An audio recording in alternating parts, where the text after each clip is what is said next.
It's sitting in rooms where nothing is recorded and two governments shake hands on something the rest of the world won't find out for about a decade.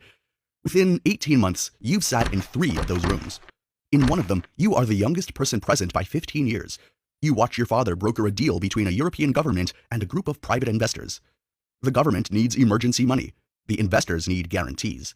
In exchange, certain state assets, utilities, ports, infrastructure will be quietly sold off over the following 3 years. Nothing is written down, no contract, no record. 2 years later, you read about the sell-offs in the news, reported as routine government policy. Nobody mentions the meeting. Nobody knows it happened. But you were there. You watch your father at the head of those tables. He's 61. He's been doing this for 35 years. He speaks quietly. The room leans in. You watch his hands. Still. Always still. You tell yourself you need to learn to be like that. You're 27 now. You're in the office alone working late when the call comes in.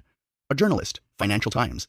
She's been tracking the privatization story, the utilities, the port infrastructure, the European government whose state assets were quietly restructured over 3 years after a debt arrangement nobody officially made.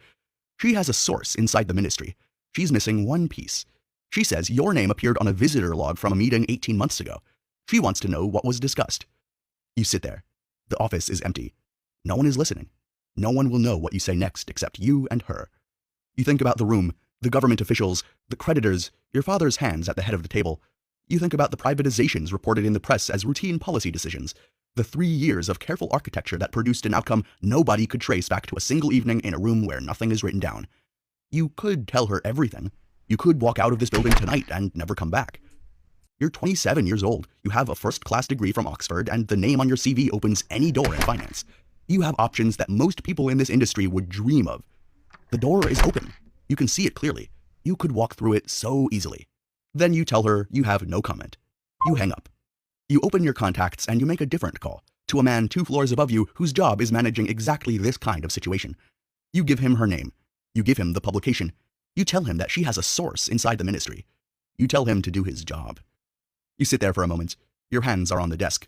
They are perfectly still. The story never runs. You don't ask what happened to her source. You don't ask anything. It's as if the call never happened. But you know what you did. You knew when you were doing it. You are 30 now. Your clients are not companies. Your clients are countries. Argentina, Ukraine, Ghana. Countries that have borrowed more than they can repay and need someone to sit between them and their creditors to find a number everyone can live with. The IMF is involved. The US Treasury is involved. You are involved. You sit on the phone at 6 a.m. with a deputy finance minister who hasn't slept in 3 days. His voice sounds like it's coming through wet cloth. You're explaining to a room of hedge fund managers, men who hold $4 billion of a country's debt and are legally entitled